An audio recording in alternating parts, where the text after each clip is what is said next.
Assalamualaikum warahmatullahi wabarakatuh. Selamat pagi anak-anakku sekalian. Semoga pagi hari ini kalian tetap sehat dan tetap selalu semangat ya. Alhamdulillah, hari ini adalah pertemuan kedua kita di dalam kelas daring Bahasa Indonesia. Pada hari ini, Ibu akan melanjutkan materi pembahasan pertemuan kemarin, yaitu masih tentang teks prosedur. Sebelum Ibu mulai, sebaiknya kita berdoa terlebih dahulu ya nak. Dan setelah itu jangan lupa untuk absen ya. Baik, anak-anakku semua, materi yang akan Ibu sampaikan hari ini ada dua pembahasan, yaitu satu tentang struktur teks prosedur dan yang kedua tentang kaidah kebahasaan teks prosedur. Sebelum Ibu lanjut, Ibu ingin bertanya terlebih dahulu. Apakah kalian masih ingat tentang materi yang sudah Ibu sampaikan pada pertemuan sebelumnya? Semoga masih ingat ya nak. Apakah kalian juga sudah menemukan contoh-contoh jenis teks prosedur? Dan apakah kalian sudah bisa membedakan pembagian jenis informasi yang terdapat dalam teks prosedur? Jika semua jawaban kalian adalah ya, maka silakan kalian simak materi selanjutnya yang akan Ibu jelaskan ya. Pembahasan pertama yang akan Ibu sampaikan adalah mengenai struktur teks prosedur. Ketika kita akan menganalisis mengenai struktur-struktur yang terdapat di dalam teks prosedur, tentunya kita harus mengetahui dulu bagian-bagian atau jenis-jenis struktur yang ada di dalam teks prosedur. Struktur teks prosedur ini terdiri atas 3 bagian struktur, yaitu yang pertama adalah struktur bagian awal atau disebut juga dengan struktur bagian tujuan. Yang kedua adalah struktur bagian langkah-langkah atau yang disebut juga dengan struktur bagian petunjuk. Sedangkan yang terakhir, yang ketiga, adalah struktur bagian penegasan ulang atau disebut juga dengan struktur bagian penutup.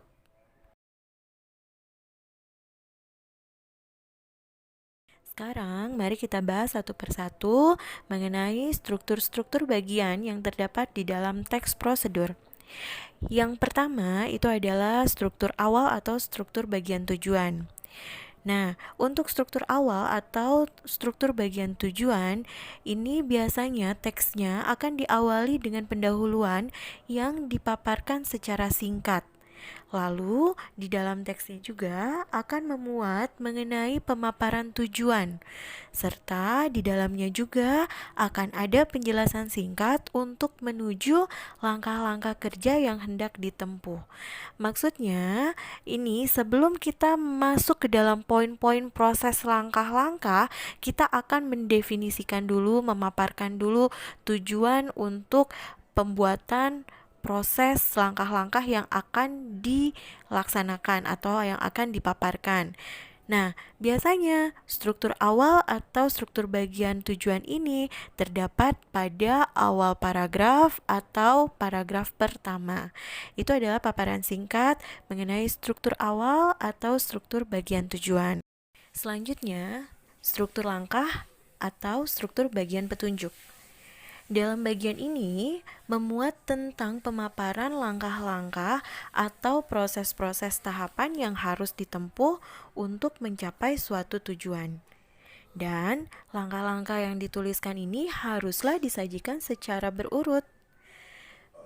Pertemuan yang lalu, Ibu pernah mengatakan bahwa ciri utama dari teks prosedur adalah di dalamnya terdapat teks yang memuat mengenai poin-poin tentang langkah-langkah atau tahapan-tahapan proses atau serangkaian kegiatan yang dituliskan secara berurut berupa poin-poin penyusunan untuk menuju capaian tujuan tertentu. Nah, poin-poin langkah-langkah itulah yang dimaksud dengan struktur bagian petunjuk. Lalu selanjutnya, untuk struktur bagian penutup atau bagian penegasan ulang. Untuk struktur bagian ini biasanya berisikan mengenai tentang simpulan ataupun tentang manfaat yang terdapat di dalam sebuah teks prosedur. Namun, untuk bagian struktur penutup ini tidak selalu ada di dalam teks prosedur. Struktur yang wajib di dalamnya ada itu adalah untuk bagian struktur langkah dan struktur bagian awal. Setelah kalian mendengarkan dan menyimak yang Ibu jelaskan tadi mengenai struktur bagian, apakah kalian sudah bisa memahami tentang struktur bagian teks prosedur? Jika kalian sudah paham, Ibu harap kalian dapat menganalisis ketiga bagian struktur yang terdapat dalam teks prosedur ya. Nah, untuk memastikan apakah kalian sudah paham atau belum, mari kita baca teks berikut. Pupuk kompos. Pupuk kompos adalah jenis pupuk alami yang terbuat dari bahan-bahan alami seperti sampah daun dan juga kotoran hewan. Pupuk kompos akan membuat tumbuhan bisa tumbuh dengan baik dan tanah pun menjadi gembur. Pupuk kompos sebenarnya bisa dibuat sendiri dengan alat dan dengan cara yang mudah. Untuk menghasilkan pupuk kompos buatan sendiri yang baik dan berkualitas, berikut bahan dan langkah-langkah pembuatannya. 1. Siapkan bahan dan alat seperti kotoran ternak, jerami yang dicacah, air, arang sekam, sampah daun, bubuk gergaji, EM4, gula pasir, cangkul, sekop, karung goni, dan sarung tangan. 2. Siapkan media untuk membuat pupuk yang terlindung dari sinar matahari dan hujan. 3. Buatlah larutan dekomposer. Caranya, larutkan gula dengan EM4 di dalam air. 4. Buat lapisan pertama.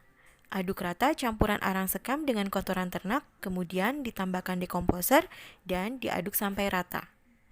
5. Buatlah lapisan kedua. Taburkan bubuk gergaji, sampah daun, dan cacahan jerami sampai rata, kemudian sirami lagi dengan dekomposer.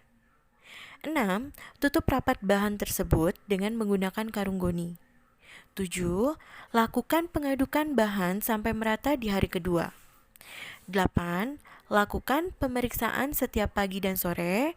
Caranya adalah dengan memasukkan tangan ke dalam adonan pupuk dengan menggunakan sarung tangan.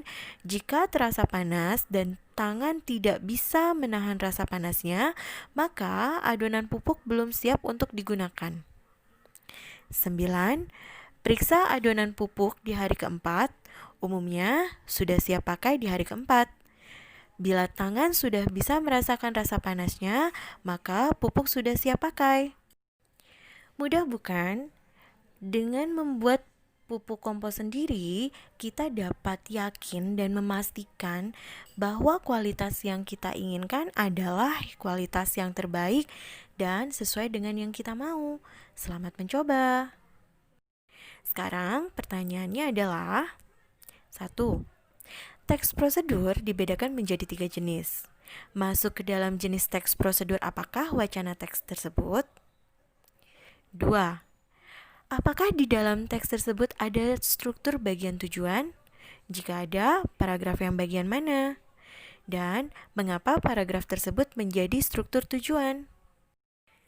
3. Apakah di dalam teks tersebut ada struktur bagian petunjuk atau struktur bagian langkah? Jika ada, paragraf yang bagian mana? Dan mengapa paragraf tersebut menjadi struktur petunjuk atau struktur langkah? 4. Apakah di dalam teks tersebut ada struktur bagian penutup? Jika ada, paragraf yang bagian mana? Dan mengapa paragraf tersebut menjadi struktur bagian penutup? Nah, jika kalian sudah tahu jawabannya, ditahan dulu ya. Kita akan lanjut dulu ke dalam materi tentang kaidah kebahasaan. Dalam teks prosedur, ada 5 poin inti kaidah kebahasaan yang harus kita perhatikan. Yang pertama, yaitu menggunakan kalimat imperatif, deklaratif, dan interrogatif. Yang kedua, menggunakan urutan atau langkah. Yang ketiga, menggunakan nomina dan partisipan. Yang keempat, menggunakan verba. Dan yang kelima, menggunakan konjungsi. Ibu akan membahas mengenai kalimat imperatif, deklaratif, dan interrogatif terlebih dahulu. Kalimat imperatif disebut juga dengan kalimat perintah. Kalimat perintah ini berfungsi untuk memerintah. Di dalam teks prosedur, kalian harus mengetahui kalimat-kalimat perintah ini berada di mana. Nah, kalimat perintah ini juga bermanfaat untuk menyusun langkah-langkah di dalam teks prosedur. Jadi, jika di dalam teks prosedur ini, kalimat imperatif ini biasanya terdapat dalam poin-poin langkah-langkah yang dipaparkan di dalam teks, yaitu bagian struktur langkah atau struktur petunjuk. Lalu selanjutnya ada kalimat deklaratif. Nah, kalimat deklaratif ini disebut juga dengan kalimat pernyataan.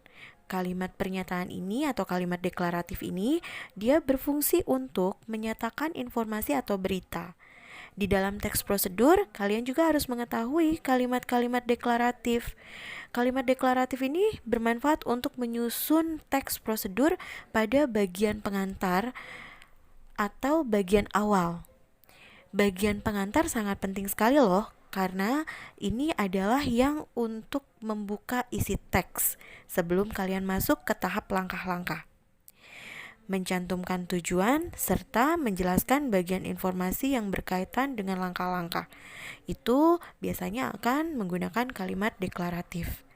Lalu, selanjutnya kalimat interrogatif. Nah, kalimat interrogatif ini disebut juga sebagai kalimat pertanyaan. Kalimat ini berfungsi untuk bertanya. Dalam teks prosedur, kita harus memanfaatkan untuk menyusun teks prosedur pada bagian menuju langkah-langkah. Kalimat ini akan menghubungkan pengantar dengan langkah-langkah. Ya, semakin jelas ya nak, dengan teks yang tadi ibu sisipkan, kalian pastinya sudah bisa mengetahui mana yang masuk ke dalam kalimat imperatif di dalam teks tadi, dan juga mana kalimat yang tergolong kalimat deklaratif dan juga interrogatif. Selanjutnya, yang kedua adalah penggunaan urutan atau penggunaan langkah dalam sebuah teks prosedur. Teks prosedur ini pastinya akan menggunakan urutan langkah satu persatu. Kenapa? Karena ini merupakan sebuah inti poin dari teks prosedur. Langkah itu harus diurut. Langkah-langkah yang dicantumkan di dalam teks prosedur ini tidak boleh dibalik atau ditukar. Jika salah satunya dibalik atau ditukar, maka itu tidak menjadi sistematis. Lalu, urutan-urutan tahapan-tahapan yang dipaparkan atau yang dituliskan di dalam teks prosedur ini tidak boleh juga dihilangkan salah satunya. Apabila kita menghilangkan salah satu poin atau salah satu langkah, itu akan membuat tahapan alur kerja di dalam teks prosedur itu menjadi tidak utuh. Seperti yang sudah dibahas sebelumnya, bahwa dalam pembuatan teks prosedur ini haruslah sesuai urutan, haruslah secara sistematis dan bertahap. Berikutnya adalah penggunaan nomina dan partisipan dalam sebuah teks prosedur. Nomina disebut juga dengan kata benda. Nomina adalah kata yang mengacu pada benda atau hal-hal yang konseptual. Contoh kosakata dari nomina seperti kursi, bangunan, keputusan. Sedangkan untuk partisipan dalam teks prosedur biasanya itu adalah manusia secara umum, seperti pengendara, Anda, kita, yang disesuaikan dengan konteks kalimat. Lalu yang keempat adalah penggunaan verba dalam teks prosedur. Verba disebut juga dengan kata kerja. Verba adalah sebuah kosakata yang menunjukkan aksi, peristiwa, atau keadaan. Contoh kosakata dari verba seperti menulis, melihat, dan menyaksikan. Kata kerja dalam teks prosedur ini biasanya berupa verba tingkah laku dan verba material. Untuk verba tingkah laku, itu adalah verba yang mengacu pada ungkapan verbal atau ucapan. Sedangkan verba material adalah sebuah verba atau sebuah kata kerja yang mengacu pada tindakan fisik. Contoh dari verba tingkah laku, kosakatanya adalah antara lain seperti menerima, menolak, dan sebagainya. Sedangkan untuk contoh verba material, contoh kosakatanya adalah seperti menulis, membaca, menyetir. Kemudian yang terakhir adalah penggunaan konjungsi dalam teks prosedur. Konjungsi disebut juga dengan kata hubung. Nah, konjungsi atau kata hubung yang digunakan dalam teks prosedur ini biasanya itu adalah berupa konjungsi temporal. Apa sih konjungsi temporal itu? Konjungsi temporal itu adalah sebuah kata hubung yang menyatakan urutan waktu kerja atau urutan kejadian. Contoh kosakatanya seperti apa? Contohnya itu seperti setelah itu, lalu, kemudian, sebelum, sesudah itu, selanjutnya, pertama, kedua, ketiga, dan masih banyak lainnya. Baiklah anak-anakku sekalian, Ibu telah memaparkan dan menjelaskan mengenai struktur-struktur bagian yang terdapat dalam teks prosedur. Ibu juga telah memaparkan dan menjelaskan mengenai kaidah teks kebahasaan dari teks prosedur. Ibu berharap setelah kalian menyimak dan menyerap semua poin-poin penting yang telah Ibu paparkan hari ini, kalian akan mampu untuk menganalisis mengenai struktur teks prosedur dan juga kalian akan mampu untuk menganalisis kaidah kebahasaan yang terdapat dalam teks prosedur.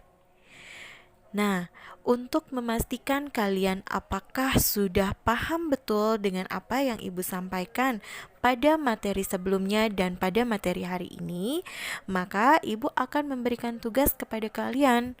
Tugasnya adalah silakan kalian baca kembali sisipan teks di slide sebelumnya mengenai pupuk kompos.